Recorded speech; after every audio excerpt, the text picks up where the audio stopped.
Football on the Sports Social Podcast Network is brought to you by BetVictor in-play betting. Watch the action, predict the action, and make your best bet with the latest odds on over 1,000 daily events. 18 plus, begambleaware.org. Anyone got some WD-40? That was a rusty start to Manchester United's Premier League season, and a lucky one too. A hardly deserved 1-0 home victory over Wolves. Job done? Well, yes, but many more questions than answers from that performance. A very warm welcome to the Manchester United Weekly Podcast. Thank you for joining us. I'm Harry Robinson and Jack Tait is alongside me as always, and today we'll review a lot of things. Ten Hag's season opening tactics, the wide open midfield, the underwhelming wingers, an impactful Sancho substitution, Onana's controversial competitive debut, and loads more. We'll play Guess the Player. We'll give you your regular extensive academy roundup. We'll preview Saturday's match at Tottenham Hotspur, and our patrons will get an extra 10 or 15 minute chat dissecting the game in further detail. Lots to get through, so let's get stuck in.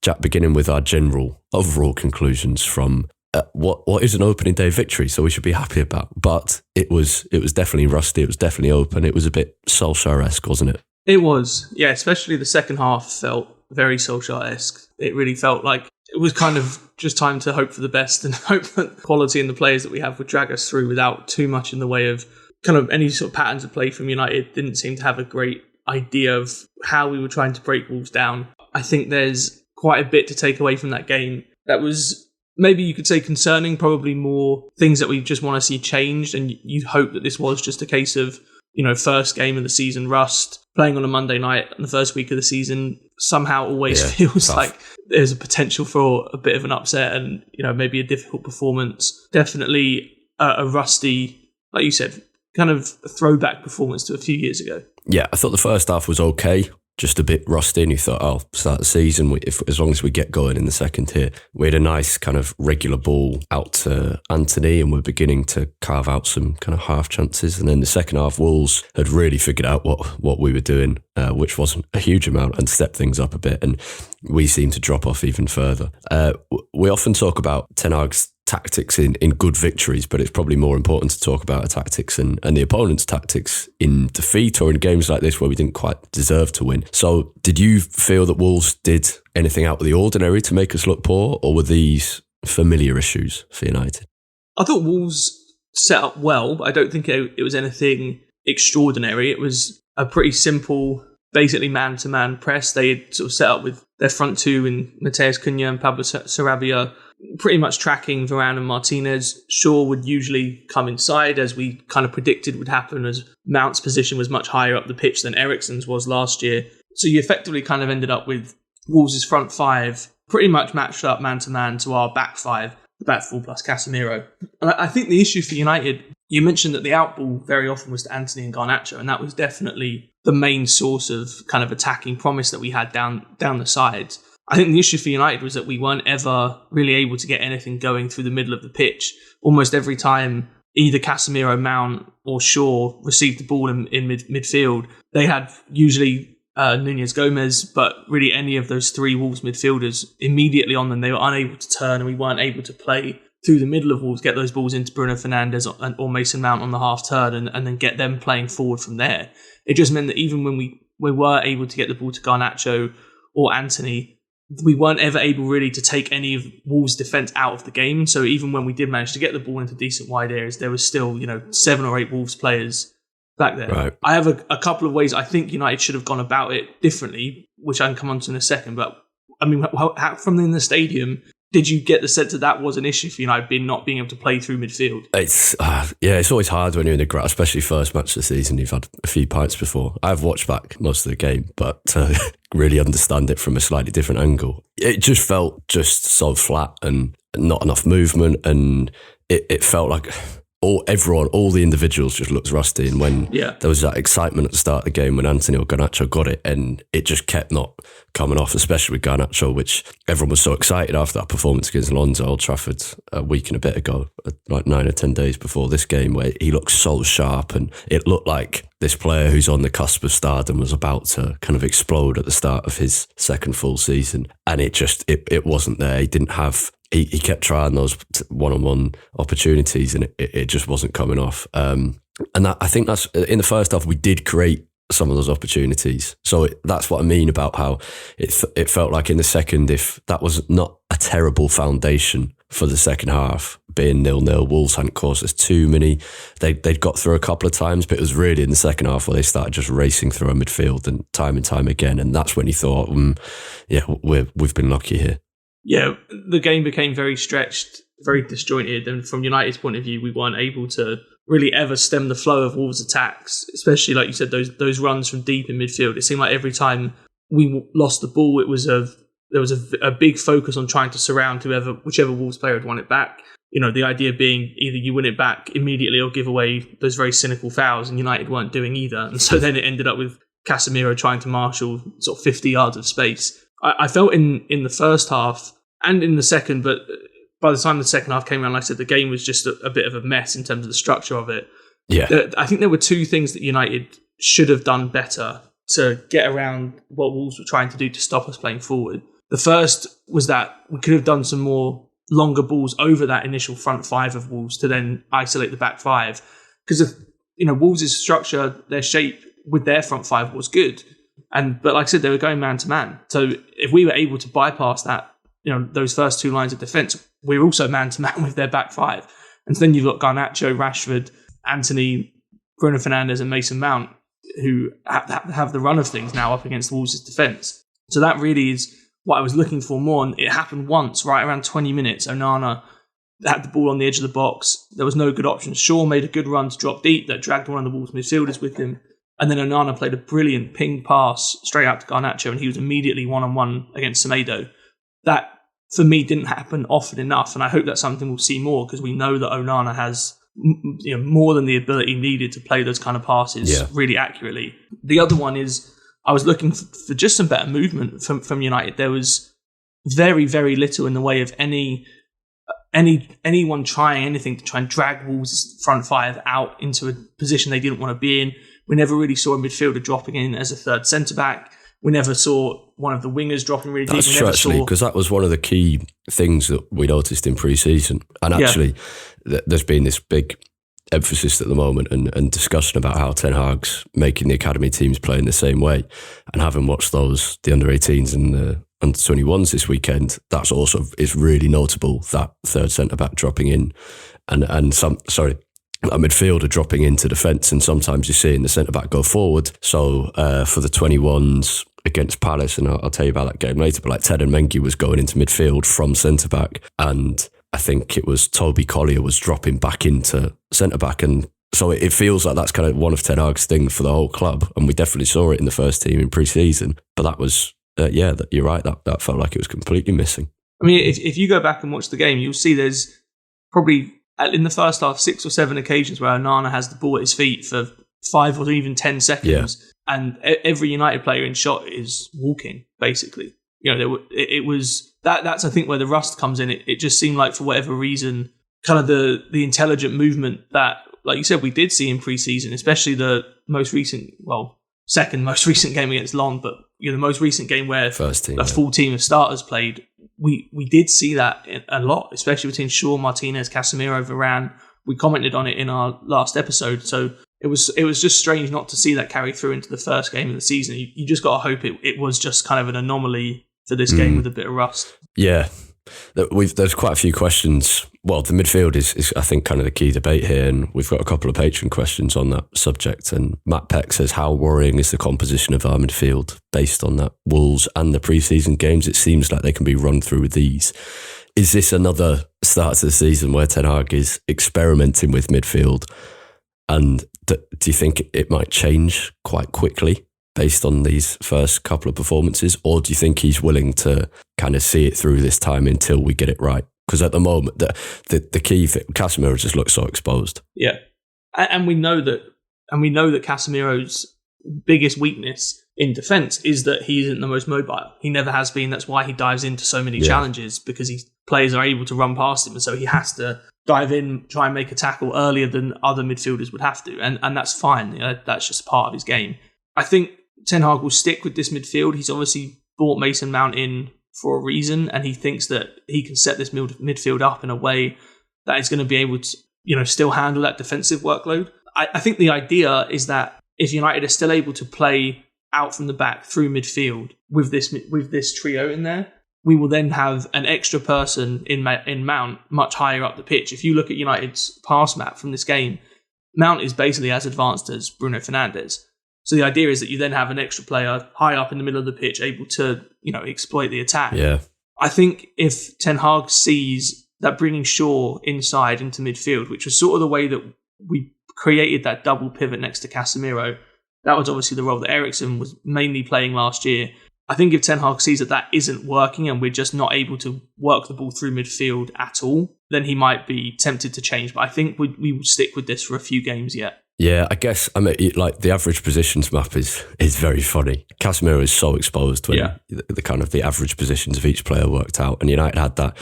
Shaw did tuck in, but it was kind of Shaw and Fernandes in front as a kind of inside forward pair ahead of Casemiro, and then a front five of Garnacho and Wan-Bissaka, kind of the two wide players, Mount and Antony with Rashford through the middle. And it looked like a team who wouldn't be able to play like that.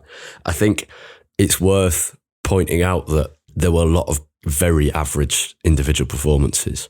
And so we can talk about the system and there's kind of there, I think rightly, and we are talking about it, about is this the right system? Is Ten Hag going to stick with it? But ultimately, even like Lisandro Martinez was a bit off it, and Casemiro was a bit off it, and Antony and Garnacho didn't quite have that spark to them throughout the whole game. And if just one or two of those changes, Rashford too, and Bruno Fernandes actually had a bad game as well. If just one or two of those players had a better game, we'd then be talking probably about those who didn't have such a good game instead of the system. Do you think so? Which one do you think it is? Well, I mean, it's always a bit of both, as whenever there's any question like this. But I think the thing for me is, I think if one or two of those players that you mentioned, like no one in United's starting front five had a good game, I don't think. And I think if any one or two of those players played anywhere close to their best, we're probably sitting here saying, wasn't the best performance, but a lot of positives to take. Antony and Rashford were brilliant. Yeah. I hope they can carry kind of that bedding into the system now. Yeah, exactly. And because those players at their best are good enough that the whole team doesn't have to play their best for us to win. Rashford is capable of winning a game almost single-handedly. We've seen Antony at his best is a very, very good link player, able to, play with brilliant incisive passes that kind of once it cuts inside into the channel. If any of those players have a good game, we're probably talking about this very differently. Yeah. So I think for this game, it probably was more about players having poor performances. Because Garnacho in particular, not that he was the worst one, but he in particular got into some good positions against Semedo. 3 or 4 times in the first half an hour, he had one-on-ones against Semedo, which is normally a position where you'd expect Garnacho to be beating his man and getting either crosses in or shooting almost every time.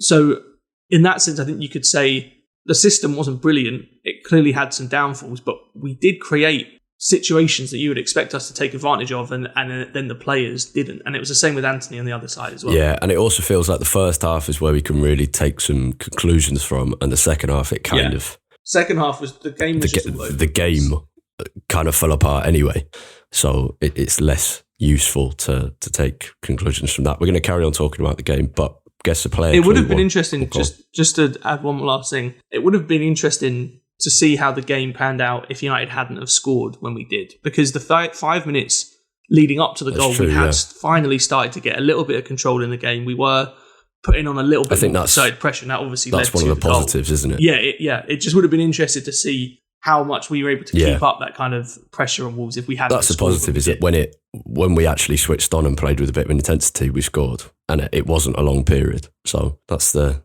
positive. And we did win. Anyway, we're going to carry on talking. We'll talk about Onana and a couple of other things. But guess the player clue 1, me setting for you this week as a reminder, 3 clues for a United player or staff member, past or present. The quicker you get it, the more points you get. And Jack, your first clue this week is very simply, I have a biblical name. I have a biblical name. So I'll let that fester in your mind while we talk. First 2 thoughts are players that have never even played for United. I'm just going Gabriel Jesus and Victor Moses. Interesting. Let's. I'll let that fester. You can always guess before clue 2 if you suddenly have a brainwave. The Andre Onana performance overall. Let's get the penalty incident out of the way. And this is why we've been saying United was so fortunate. I will play devil's advocate in a second, but the referees have apologised for it. The officials have been stood down for the weekend. So I think most people agree it's a mistake, and Wolves should have had a penalty. But Onana had a very good performance, and he may well have saved it because he was playing very well. I liked what he said afterwards. He said, I made the decision and I'm responsible for everything. There was contact between two big guys. There's something about his attitude that I really like. He just seems like someone who takes responsibility and is very comfortable in the type of player he is, the type of goalkeeper he is, and everything. I loved watching him. I loved his footwork, but I also enjoyed how ready he was to throw it out so quickly. I feel like it's taken United about 4 years to gradually get to this, and the new keeper is the biggest step. But even under De Gea, we were slowly starting to speed up at that. But it still needs a lot more. As you said earlier, there was too many times where Onana had the ball for 5 or 10 seconds and there wasn't enough movement. But there were other times where he had the ball for 2 seconds, but he was ready to throw it half a second after he had it, and United's outfield players weren't responding quick enough. But I thought a very good performance to start with. Was it a penalty? You're the referee expert. Yeah, I think it was definitely a penalty. I couldn't believe it wasn't given. I can understand why it wasn't given on field. Right. Because it's one of those ones where it is sort of hard to see, and so often goalkeepers are given. They're sort of allowed to do whatever they want, but given that it was checked for so long on VAR, I couldn't believe it was then decided it wasn't a penalty. I thought it was going to be given. I do agree with everything. Yeah, and when Simon Hooper came, I was confused when Simon Hooper was coming over to the side. Yeah, because he didn't make the sort of VAR, monitor symbol with his hand. Yeah, by the time he went over, it was very confusing because they'd already announced. They said VAR confirmed no penalty. They'd announced it in the stadium. And then he went over, and everyone was thinking, "Have we messed up the announcement here?" And then showed a booking. So that was a relief. My question is, and it's kind of devil's advocate, but it's also I'm interested. How many times do you see a goalkeeper take a play out with a sliding challenge after the shot has been taken, and that isn't a penalty? And I don't think anyone would suggest it is. When the player's got the shot away and the goalkeeper kind of takes his leg away after that, that's not a penalty or a foul. At least I don't remember that being given as a penalty or foul very often. So why is it different when he's headed the ball already and Onana's come in and basically cleared him out afterwards? Yeah, it's a fair point. It happened in the Spurs-Brentford game, actually. Spurs' new goalkeeper, Vicario, took out, I think it was Mbermo or Vissa. I think it was Mbermo. When Mbermo kind of shot and it went out, and Vicario had come out and it ended up clattering into him after the shot had been taken. It's just a weird quirk in the rule that players seem to be able to make as much contact as they want after a player takes a shot, especially if that shot goes out of play. Whereas if a player passes and then gets taken out, it's always a foul. And it's sort of this weird unwritten rule. And I think that is more kind of true. What you're talking about. Whereas this, I think, because the ball stayed in play and because it wasn't a shot, it looks more like just a really late challenge from Onana. Interesting. And I mean, you could see it coming as the ball was coming in. I understand why Onana came out for it, but you could kind of see that he was never getting there. It was an odd decision. I couldn't believe it wasn't given on VAR. We obviously will take the luck and run, but I do agree with you. I thought Onana was outstanding all night. I thought him and Wan-Bissaka were the two standout players for United. But Onana, we didn't honestly see quite as much transformative build-up play with his feet as I think maybe I expected, at least. He kept things relatively simple. There was that one beautiful pass to Garnacho that I already mentioned. But in general, kept things very simple. But, when he was actually called upon to be a more traditional goalkeeper as well, he stood up to that test brilliantly. A few good saves. He seems really in command at the back. And I think De Gea at times, just because he was a little bit of a sort of nervous presence, he didn't always command that backline in the way that you would kind of hope. Yeah, and look, this conversation might be very different if that had been given a penalty and United have drawn this game because of an Onana mistake.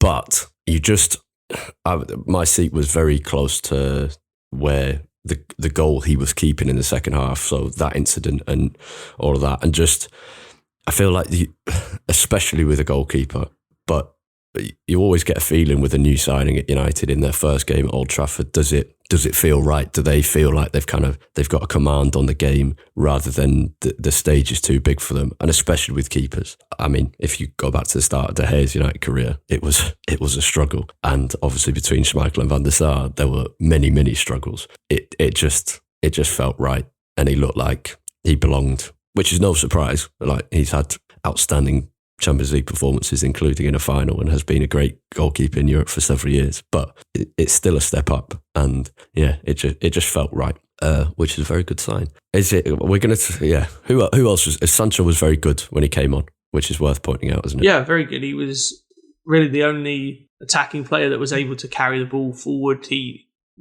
dropped deeper than all of our other forwards that were playing and received the ball much more regularly in those kind of areas around the halfway line on the half turn. I mean, it's probably partly because, as we said, the game was sort of breaking down tactically, so Wolves' structure was also getting worse. But I think in general, he made a big impact. There was still, you'd want a little bit more in terms of, quite often he'd make some very good movements or a good carry with the ball, and then it would either be the final pass or getting past the final defender where things would kind of break down. But he definitely offered us a lot more security and dynamism going forward than I think Anthony or Garnacho had done. And Pellistri got a chance off the bench. We're going to talk a bit more about wingers in the Patreon Q&A in just a second, but he came on quite earlier than he ever did last season. And yeah, he had the same. He's got something about him, as we said last week. Is it, as I say, there'll be a bit more conversation on this game in the Patreon Q&A, but to wrap up here, is it just a Wolves thing? We've come away from a game that we always struggle in and got 3 points. We should probably just take it, shouldn't we? Because I think we can talk a lot about how United would have lost this game against a better team. Say we'd played Brighton as we did last season. But first of all, you play who you're up against. But I think more importantly, Wolves might not be a hard team for everyone to play against, but they are for United. They just are. We struggle against them all the time, and they might have changed managers and the personnel in their midfield, but it's a similar style of quite press-resistant midfielders who can just run through United's midfield in the way that we traditionally set up. So is it just a Wolves thing? Should we just be happy with this and take a winning start to the season? Yeah, I mean, really, this game wasn't that much different to the game of Molineux in January when Rashford was dropped because he was late and then came on and scored in very similar sort of time in the game, around 80 minutes. We do always struggle against Wolves. It's been that way for 4 or 5 years. I don't know why. I can't really explain to you, what it is about playing Wolves that makes us seem to struggle. There is an argument to be made, I think, that this game was ripe with conditions that could have made a team like United slip up, in that, like we said, it was the Monday night game on the first week, which always seems to have an air of potential upset about it. It was playing against a team that we traditionally don't play well against in Wolves, just in general, first game of the season. And we said in our last episode that Wolves would come into this game obviously as massive underdogs, given all the upheaval that they've gone through in the last couple of weeks. But there was a chance that they came out with this very sort of backs against the wall, defiant kind of performance. And I think that's sort of what we saw. It's hard this early in the season to figure out how much of this is issues that we'll see from United going forward and how much of it is unique to this game. And obviously, it's probably going to take us a month or so to figure that out. On a scale of 1 to 10, how concerned are you? I would say like a 5. I am relative. I felt quite flat after the game because I did feel not that it was a struggle. Like I didn't expect this to be a 4-5-0 walkover like some people were predicting because of all the issues that Wolves have had recently. It was just it wasn't that we had issues. It was that it was issues that we've had last season as well, and that it looked like we were making progress on in pre-season. And so I think maybe my expectations were that we would be able to carry that on straight away into the Premier League season. And it's a bit of a worry to me that we weren't. But I will reserve my judgment more fully until we've played, 4 or 5 games. And if we see this carrying on, I am interested in how that midfield develops and how we're going to solve that problem. Because Mount does bring a lot in offering, a much more advanced presence, which is good if you're good enough to get the ball into those advanced areas without having that extra midfielder coming deep and being that first receiver. I guess the difference this season is last season, once Casemiro came into the side, it was plainly obvious there was really only one way for United's midfield to play, and all the other ways were pretty poor. I get there was a slight you could have a slight alternative with Fred kind of in that number 10 role, but generally it was obvious what United's best midfield was. There are now more options for Ten Hag, and he's going to have to work out whether any of those are better than what it was last season. But yeah, there was I saw someone say, I think someone was saying it was Klopp that said recently the pre-season doesn't really end until the first international break. So yeah, it's experimentation. But as you say, having had a full pre-season and look good, it's a slight disappointment. But I'm probably a 4 on the concern chart, maybe even a 3. I'm pretty confident that Ten Hag will get it right. But the performance has to be much better. Spurs, which we'll speak about after the Patreon Q&A. We'll also speak about off-pitch issues, Greenwood, Old Trafford, the Glazers. We'll have the Academy round that will play Guess a Player Clue 2 and 3. We'll talk about Maguire's transfer, loads more to get through. But for our patrons, let's dive in and carry the conversation on.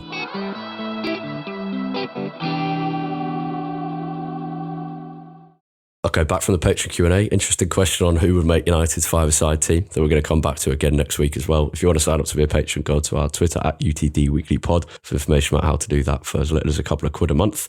Final few things from the first game of the season before we have Guess a Player, Academy Roundup and a Tottenham preview. It was really nice being back at Old Trafford. As I think I said in the preview, it's such a shame it was on a Monday night because it just doesn't feel like a real start to the season. So on Saturday I went with a mate to AFC Filed Away with Chesterfield, a Chesterfield supporting mate, just to kind of have that opening. It wasn't their first game of the season, but to have that kind of opening game of the season feel to it. There were a lot of comments from United fans back at Old Trafford about just how tired the ground feels. Like, it was lovely to be back, but I think obviously the weather didn't help. It was pissing it down from all day in Manchester, as it has been for most of summer. It's been a really, really bad July and August in England, but in Manchester as well. But there were a lot. It did feel pretty tired. I'll read a couple of quotes from the United We Stand forum. Someone said, back in the Stretford End upper last night, and same as ever, another year older with no improvement, same tiny screens, which I think date back to the Sharp sponsorship, the toilet stinking, no chance of a drink at half time unless you miss 20% of the match you've paid to watch.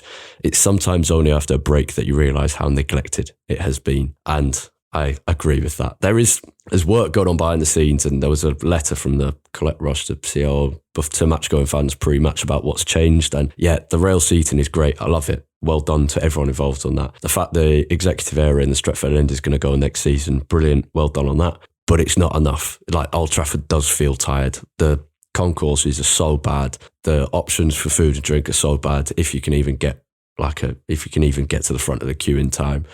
And it is just another reminder that it's just the most obvious testament to the incompetence deliberate incompetence of the Glazers. On the other hand, there was another opinion, which I thought was valid, from the United We Stand forum. He said, my Stretford End season ticket cost me 29 quid a match. If they spend a fortune doing up the ground, prices will go up. I'm quite happy with 29 quid and holes in the roof, which is a fair thought. How notable were the Glazer out chants and sentiment watching on TV, Jack? Was it mentioned at all? Was the Greenwood protest mentioned at all either? Not that I saw. I wasn't able to watch any of the build-up to the game, so I don't know if it was mentioned in the build-up. Not on commentary. The Glazer out chants you could hear them as you can in most games at Old Trafford, to be honest, but not really picked up on. I didn't watch the actual coverage, so I don't know if it was brought up more in the build-up or after the game, but not mentioned really on commentary. I mean, the Old Trafford it should be the crown jewel of club stadiums in England, and from afar, it still kind of looks like it with the size of the stadium. Outside, it's still this magnificent sight, and yet you go in and it really feels like you've stepped back 30 years. And that is the last time. Well, there was a big renovation done in the mid 2000s when the capacity was increased by 9,000 up to 75,000. A lot of that stadium hasn't been touched in far too long. And you go to other stadiums in England or around the world, and you really do start to see just how poor the infrastructure at Old Trafford is. Yeah, I'm going to be at Spurs on Saturday. Yeah. And wow, I've been once before, but I will feed back. But I know how it is. It's just such a different experience. And yeah, I think that quote from, I can't remember who it was on the forum, but it's sometimes only after a break that you realise how neglected it has been, is so apt. You kind of, as the season goes on, you kind of forget when you're stood in a sweaty concourse like a really like 40-degree concourse queuing for a pint, and everyone's packed in like sardines, and then you get kind of a warm bottle of piss. You kind of get used to it and get accustomed to it, but it's really poor, and it's such a shame. And even from like a financial point of view, United could be making so much more money from match days if they put in that initial investment. But yeah, it was a total of 19 seconds for Glazer's out chant to fill the whole ground, which was, I thought was good. New season, no difference. And there was a small pre-match protest about the potential return of Greenwood to the club, which is looking more and more depressingly likely. The statement which hadn't come out by the time we recorded before, the statement from the new group, Female Fans Against Greenwood, was so good. So good. And yeah, well done to everyone involved in that for taking a stand and writing with such clarity and impact. And it looks like yet another delay, and it's so poor. I mean, yeah, I don't want to dwell on it for too much because it just makes me angry, but it was excellent. We haven't got much time left, so we need to move on, but we will come back to this. Guess the player clue 2, Jack. It's been a while, so I remind you, guess the player clue 1 was I have a biblical name. Do you want to make a guess before clue 2 comes in? Well, this isn't my official guess. I'll leave that. Well, I won't say yet, actually, for anyone else that's listening, but I have a name in mind, and I'm hoping that the next clue will confirm it. All right, clue 2 is I played with Brian Robson at West Bromwich Albion. And my idea is out the window. I have a biblical name, and I played with Brian Robson at West Bromwich Albion before joining United, if you need an extra line. Okay, let's have a quick academy roundup, and then we'll preview the Spurs match and have the final clue of guess the player. The under-21s opened the season with a gutting late 3-2 defeat at Crystal Palace. They were brilliantly intense in the first half. Mark Bright, I was watching on Palace TV because my brother was commentating for them, and Mark Bright, who was commentating alongside him, said, I haven't seen an under-21s team press like this for as long as this for a long time, discussing United's first half. It was so impressive. And I mentioned earlier about it, the tactics kind of seemed like United's first team in pre-season. It looked really good. And United went ahead with a penalty, Mateo Mejia earning it and confidently converting it. But there was just a final lapse of concentration in added time of the first half. So Rak-Saki equalised for Palace. And then United's intensities dropped after that goal. And in the second half, did miss a penalty at the start of the second half to regain that lead. Isaac Cantona tripped in the area, but Marc Jurato's conviction-lacking penalty was well saved by the Palace keeper, and Palace soon went in front. They deserved to do so, but it was dramatic. It was a very, very enjoyable game to watch. Noah Memran equalised for United in the 90th minute. Really good from him. He drove in from the right wing, found Jurado in the box, and then poked home the returning pass. But the drama continued. United lost their concentration again at the end and conceded another late goal, 98th minute. So no opportunity to reply after that, and lots of lessons to be learned. None of Amari Force and Hannibal Mejbri, Alvaro Fernandez or Dan Gore were involved, which is perhaps a hint at their heightened status at the moment. I think a couple will go out on loan and a couple will stay on the fringes of the first team. The under-18s had no such drama in their game. They dispatched Middlesbrough 4-0 away from home. All 4 goals coming in the first half. Another very intense first half and very good. Ethan Williams, a standout player who earned the early penalty, which James Nolan scored, and then was involved in all the other goals, including the third, which was such a good finish from him. A really powerful left-footed edge of the area strike. The only other news is Matej Kovar, the 23-year-old Czech goalkeeper, is going to Bayer Leverkusen. He'll do very well there, and United have got an all right fee for him. It's suggested there'll be a buyback clause and a first refusal on that as well, but maybe a sell-on clause could have been better, because I think there's no reason, if he continues to progress, why Kovar won't get quite a sizable fee and a big move in a few years' time. Before the Spurs preview, Jack, guess the player clue 3. Let's see if I've thrown you off too much. I think I've got an answer. Okay, I'll trust in you to tell me if it stays the same. So I have a biblical name. I played with Brian Robson at West Bromwich Albion. The third and final clue is I was the first black player to score for Manchester United. Have you got a guess? Yeah, I think that's correct. Is it Remy Moses? It is indeed Remy Moses. I had the maintenance man at my second year student house was childhood mates with Remy Moses somehow. A fact which I loved. He was called Stan. He was 70, this maintenance man. He never drank tea, coffee or alcohol. Like, he tried them all, but he never drank them properly. He's the fittest, 70-year-old I've ever seen. It was unbelievable. The guy was like climbing roofs, doing whatever, and he was so nice. The landlord was an idiot, but Stan was brilliant and would just like fix things for us free of charge. He made us a shoe rack, made us a bench in the garden. He was lovely. Wow. He knew Remy Moses very well. So I always think very fondly of Remy Moses and our old maintenance man, Stan. After the first clue, the player that was in my head was Angel Di Maria. When you said playing for with Brian Robson at West Brom, that obviously took that out. Imagine Di Maria at West Brom in 1981. He would get just booted off the park. Yeah. The other one that, when you mentioned Brian Robson at West Brom, and he didn't play with Brian Robson at West Brom, but he may have played under Brian Robson at West Brom, was Jonathan Greening. I know he doesn't have a biblical name, but I was just thinking that, the Jesus-like hair. Right, yeah. I just couldn't get that out of my head, even though I knew it wasn't right. Yeah. But Remy Moses was a great player as well. We haven't got loads of time to dwell on him, so I won't. But yeah, a great player and a pioneering player as well. Tottenham, we can't play like that again, can we? There's a good kind of teeing up question from Christopher Nusis, one of our patrons, who says, who still has their place in the starting 11 after that poor performance and who doesn't? In short, Garnacho maybe drop to the bench. I think Garnacho is the most likely change. Yeah, I'd be pretty surprised. Who would come in? Sancho? I think if he was going to be dropped, it would be Sancho coming in. I to be honest... Do you fear, because I fear that we're going to be in an endless cycle of both of them proving they're better off the bench?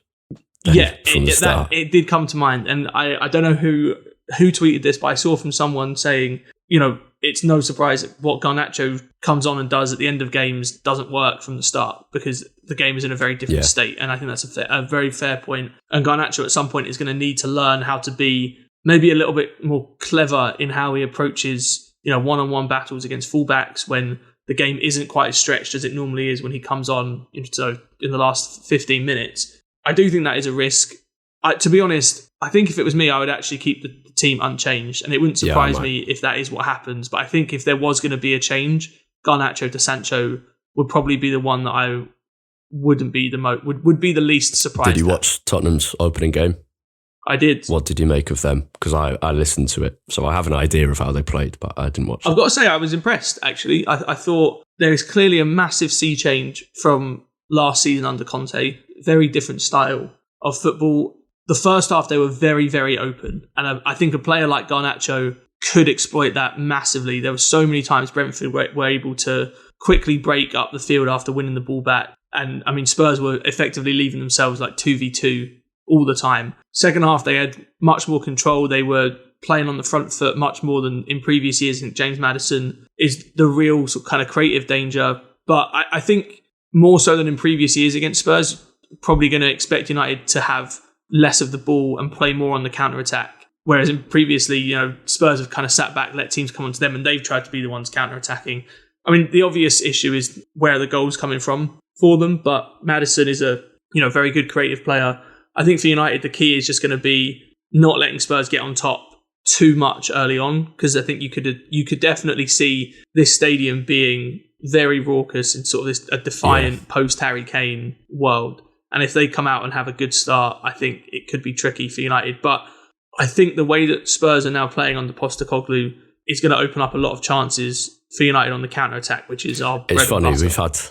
We're about to enter the hour mark of the episode. I feel like we started dissecting all these problems, and our conclusion at the end of it is, start the same team again.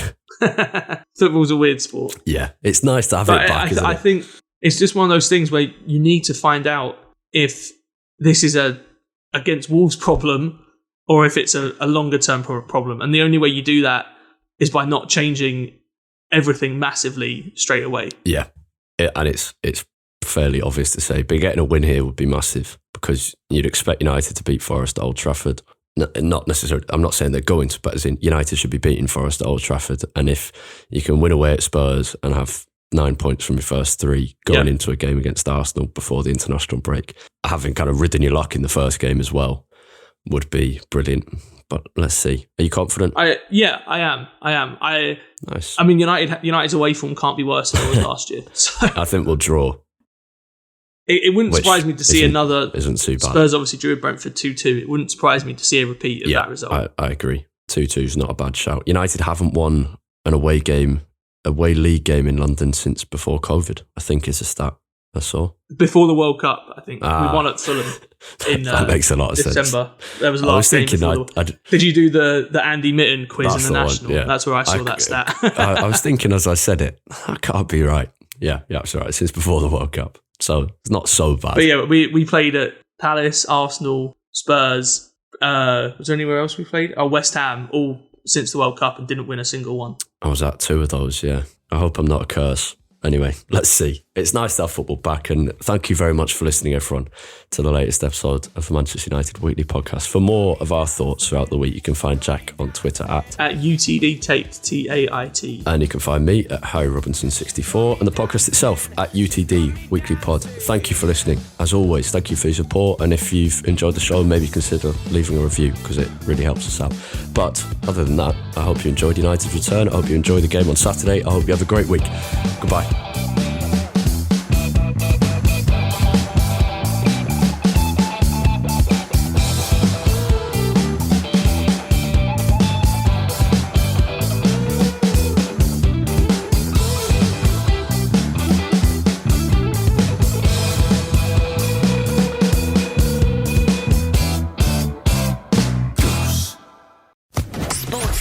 Podcast Network.